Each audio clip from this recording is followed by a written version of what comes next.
récit d'Adam et Ève. Ce récit dont nous parle la Bible est-il une fable ou une réalité? C'est la question simple que nous allons nous poser aujourd'hui dans l'Évangile 2.0. Je suis l'évangéliste William Nicolo. J'espère que cette parole vous affranchira.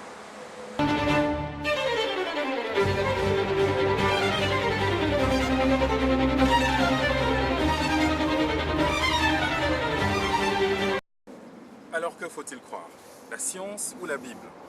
La science nous propose un modèle selon lequel l'homme serait le fruit d'une lente évolution. Cette évolution serait arrivée à travers l'histoire, à la faveur d'accidents génétiques successifs qui auraient fait de la larve inconsciente, sans intelligence qu'il était à l'époque, un être conscient, debout, l'homme, toi et moi. Le modèle dit scientifique,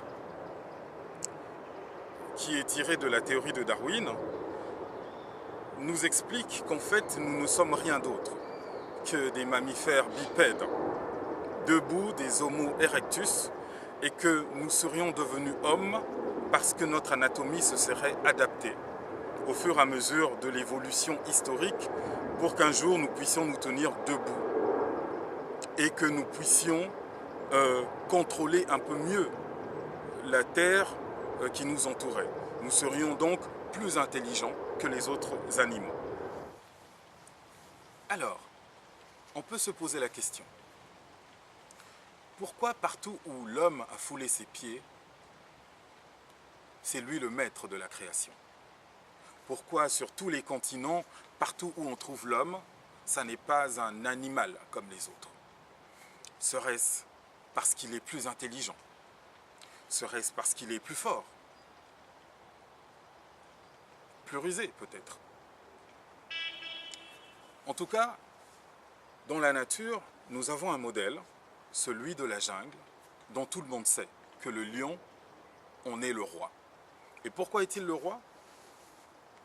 Parce qu'il est le plus fort. Est-ce que l'homme est plus fort que le lion? Certainement pas. Est-il plus intelligent que les autres animaux? Prétention. Mais en tout cas, l'homme arrive à mettre le lion en cage et peut faire de lui ce que bon lui semble.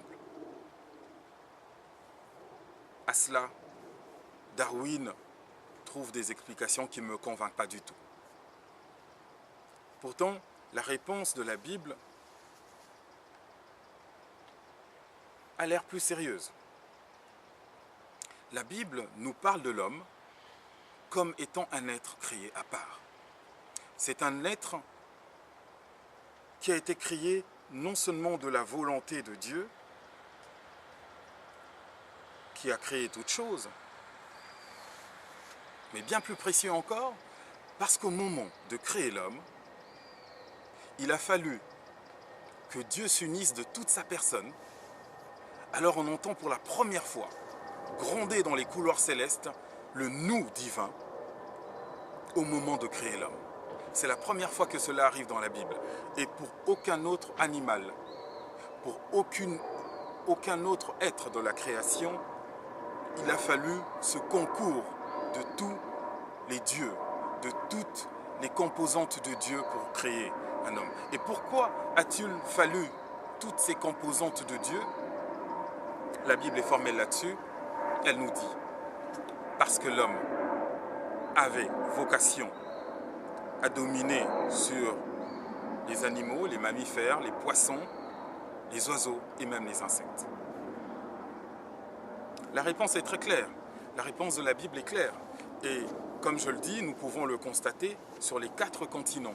Partout où vit l'homme, c'est lui le maître de la création. Certes, déconnecté de son Dieu, il a tendance à confondre domination et destruction.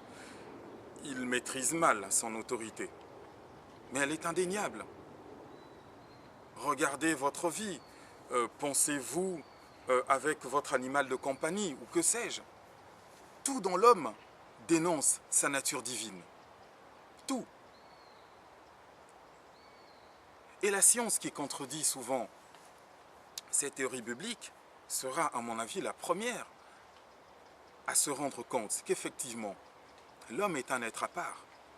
elle sera la première à se rendre compte et à comprendre ces écritures de la Bible qui disent « Créant l'homme à notre image ». Parce que créé à l'image de Dieu, nous avons le potentiel de Dieu. Nous avons la force de créer nous-mêmes un jour. Et c'est par la science que cela va arriver. C'est par la science que nous allons nous-mêmes un jour arriver à la sagesse, à l'amour et à l'éthique nécessaire pour créer la vie où il n'y a rien. La science sera aux premières loges pour se rendre compte qu'effectivement, cette parole n'est pas fantaisiste, elle ne sort pas du néant pour rien. C'est une parole qui existe et chacun de nous peut décider de sa vie quel être il veut être. Parce que la question de notre programme aujourd'hui était « Faut-il croire en Adam et Ève ?» Mais en réalité, je vais transformer la question. Je vais la poser tout autrement. Toi qui me regardes, veux-tu être cet animal, ce mammifère bipède, parmi les autres animaux, un simple maillon de la chaîne alimentaire? Ou veux-tu être cette créature suprême, née de l'amour de Dieu pour présider à la création, dotée des mêmes capacités que Dieu, dotée de tous les attributs qui font Dieu? L'être humain est un être merveilleux, mais un être complexe aussi, qui doit, à chaque minute de sa vie, décider. Et ce choix, Adam et Ève l'ont eu. Ils ont choisi de vivre comme des simples animaux. Ils ont choisi de vivre comme des êtres dépouillés de leur divinité, de souffrir, devoir souffrir pour se nourrir, alors que le dessein de Dieu était tout autre. Mais ce choix, c'est un choix qui frappe à ta porte aujourd'hui. C'est un choix qui frappe à ta porte tous les jours, dans chacune de tes pensées, dans chacun de tes actes. Tu peux décider si tu veux être l'homme de Darwin ou l'homme de la Bible. Tu peux décider à chaque moment d'être l'être que tu veux être. Nous seuls avons, dans toute la créature, ce libre arbitre d'être des hommes ou des dieux. À toi de choisir.